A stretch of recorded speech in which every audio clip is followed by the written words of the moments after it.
Welcome, everybody. What can I say? We made it to podcast number 50. You made it. I made it. We made it. Welcome to episode 50 of the Karen Smith Frazier podcast. This is a pretty big landmark for someone who never envisioned themselves hosting a podcast, let alone 50 episodes. So special greetings to everyone today, especially those tuning in for the first time. Thank you for being here. As we go through the podcast, please let me know if you're finding value, if you're getting something from the podcast. That will be very helpful to me. Well, as you may have guessed, I am Karen Smith Frazier, and I help middle-aged women and men learn how to befriend their fear. You may say, what is that? That is, I help men and women acknowledge the fear that has been holding them back from going after their own goals without compromising their values. As a life coach, I get to walk alongside my clients as they decide on a life dream for themselves and do it without feeling too guilty about it. If you viewed my podcasts in the past, you would have noticed a pattern. I emphasize mindset a lot.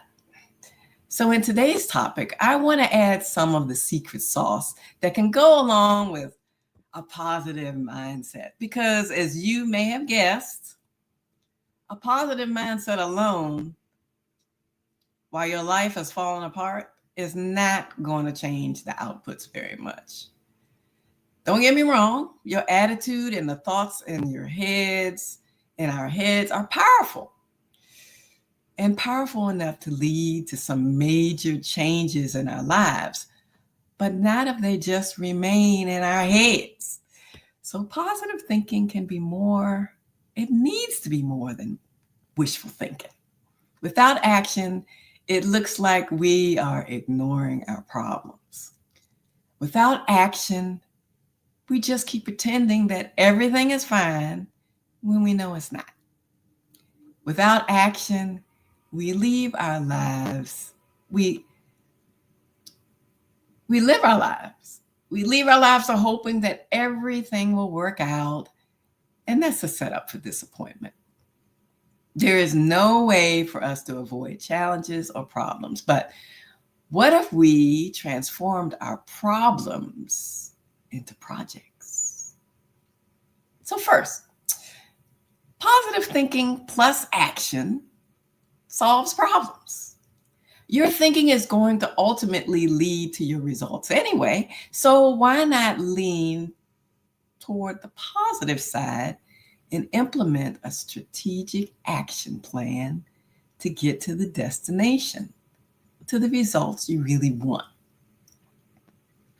What is one step you can take toward resolving the problem or issue that you have in mind?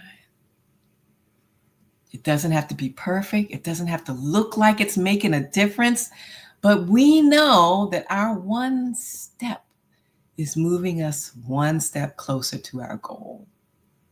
We acknowledge the situation and then improve it with one step, one action. So what is one step that we can take? Let me see if anybody's tuning in.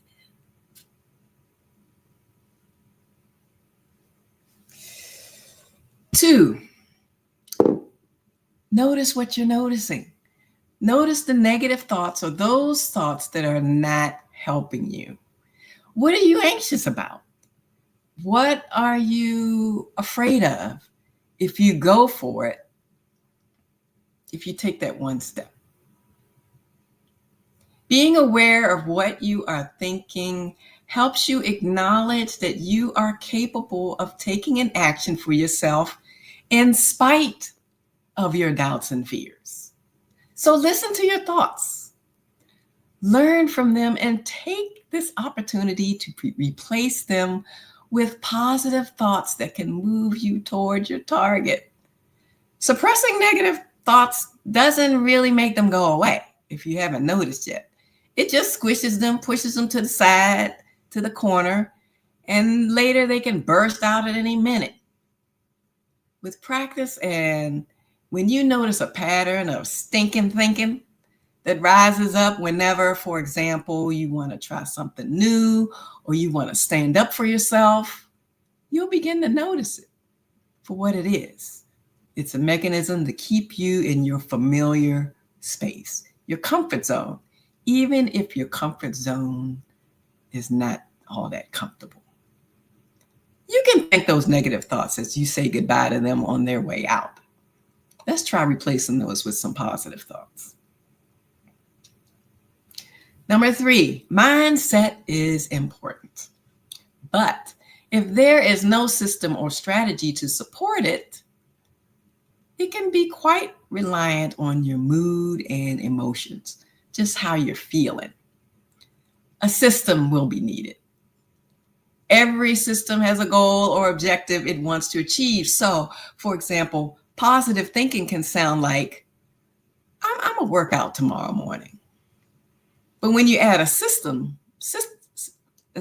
approach to that positive thinking, your plan will include setting your alarm, maybe having your alarm across the room so you have to get out of bed.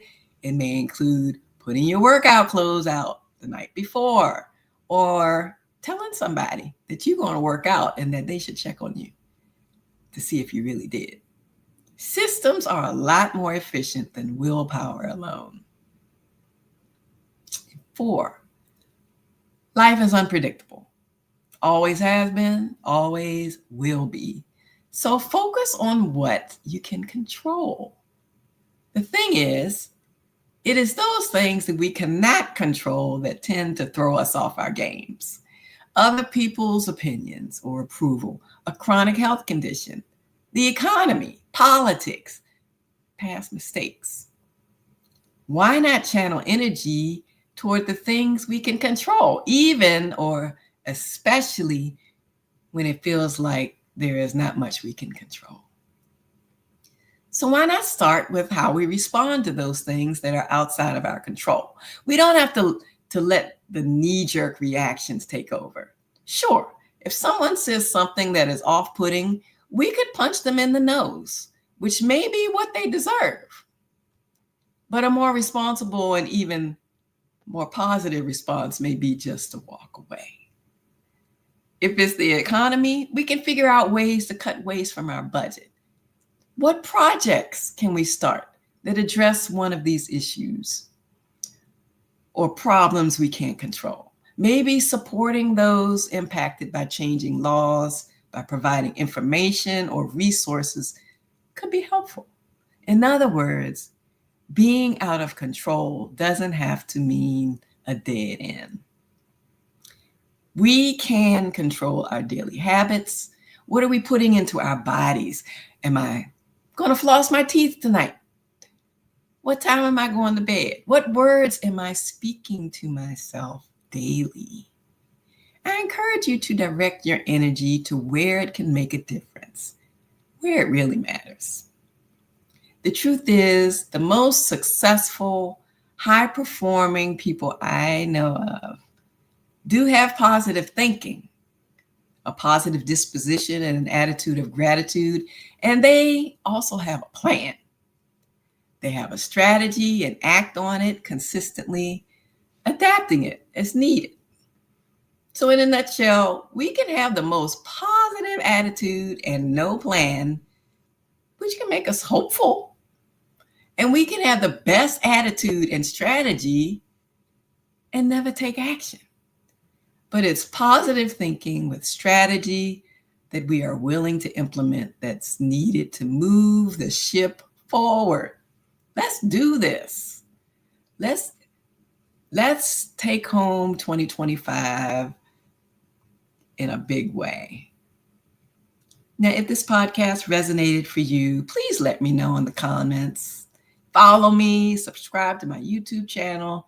Your feedback is encouraging and helps me to know you and how I can help us both on this journey called life. And if you're feeling ready to make some changes for 2026 that align with your values, send me a DM or put ready or gut in the chat, and I will send you my calendar link so we can chat. In all of this, I continue to encourage you to unleash your brilliance, uncover your light. The world is waiting for you. The world is waiting for your positive energy to be implemented. Take action. The world is waiting just for you.